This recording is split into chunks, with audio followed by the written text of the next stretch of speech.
वाशिम लोकसभा मतदारसंघामध्ये विद्यमान खासदार भावना गवळी यासह शिंदे गटाचे मंत्री असलेले संजय राठोड यांच्या नावामध्ये जरी रस्सीखेच असली तरी भाजपकडून मात्र कार्यकर्त्यांकडून आणि पदाधिकाऱ्यांकडून यवतमाळ वाशिम लोकसभा मतदारसंघ हा भाजपला सोडण्यात यावा अशी सुद्धा या ठिकाणी मागणी होते। आपल्यासोबत या संदर्भात यवतमाळ वाशिम लोकसभा समन्वयक राजू पाटील राजे आहेत, त्यांच्यासुद्धा नावाची चर्चा आहे। आपल्यासोबत राजू पाटील राजे आहेत। दादा, काय सांगाल, नेमकं आपल्या नावाची चर्चा आहे यवतमाळ वाशिम लोकसभेमध्ये?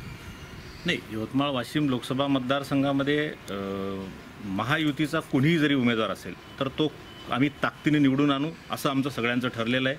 आणि सगळ्यात महत्त्वाची गोष्ट की आमचं धोरण ठरलं आहे की 400 पार मोदी सरकार, त्याच्यामुळे हा या यवतमाळ वाशिम लोकसभा मतदारसंघातला खासदार लाखोच्या मतांनी कसा निवडून येईल याच्यासाठी आम्ही सगळे महायुतीतले पदाधिकारी प्रयत्न करणार आहे। नेमकं आपल्याला जर भाजपकडून ही संधी मिळाली तर आपली काय तयारी असेल? नाही, निश्चित मलाच काय, मी तर आधीच सांगितलं की महायुतीचा कोणीही उमेदवार असेल तर तेवढ्याच ताकदीनं आम्ही निवडून आणू।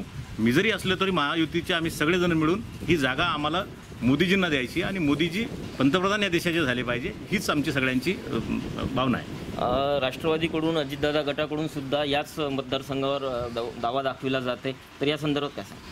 नाही, नक्कीच मी आधीच सांगितलं की महायुतीचा कोणीही उमेदवार असेल, म्हणजे तो शिवसेनेचा असेल, भाजपचा असेल किंवा राष्ट्रवादीचा असेल, तर मोठ्या ताकदीनं आम्ही त्याला निवडून आणू। यावर दीपक सह मी विशाल राऊत, जय महाराष्ट्र न्यूज, वाशिम।